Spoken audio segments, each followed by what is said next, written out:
Zapevaće Jelena Karleuša svoje nove pesme već ovog leta, a za to ima i dobar razlog. Još jedna svetska zvezda pokušala je da prekopira njen styling, Nicki Minaj. Obe su poznate po dobrim oblinama, pa je samo pitanje koja bolje zavodi svojim grudima i bedrima.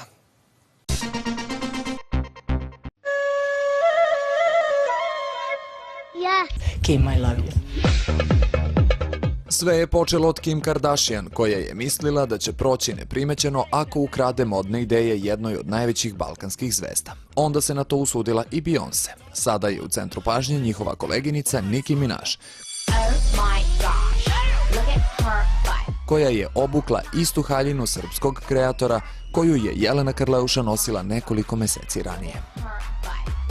Dobra je stvar što veliki broj tih afroameričkih celebrity američkih prate ono što ja radim i žele to što ja nosim i nemaju nikakav problem sa tim. Još jednom, veliki uspeh naših ljudi. Postoje i oni koji i dalje sumnjaju u njen ovdašnji i inostrani uspeh, ali zlim jezicima iz Jeleninih usta uvek sledi jasna poruka.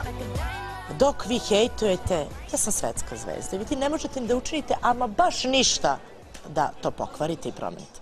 Ja volim da preteram, ne zameri. Odlučili smo da proverimo da li su tačne tvrdnje da je opet u drugom stanju. Iz ljubavi. Zezio me ovi novinari, pišu vidi trudna je ovako, onako nisam trudna, samo sam debela. Daj mi A ko čeka, dočeka. Pa će posle 4 godine Jelena objaviti nove pesme. Duete sa kolegama Acom Lukasom i bugarskim pevačem Azisom. Da će sad, ja mislim, na hiljade njih reći konačno. Neće reći konačno, reći će ok, super, sve ti to pričaš već 2 godine, 3 godine, 4 godine, kad? Evo, ovo leto. Moja Srbijo.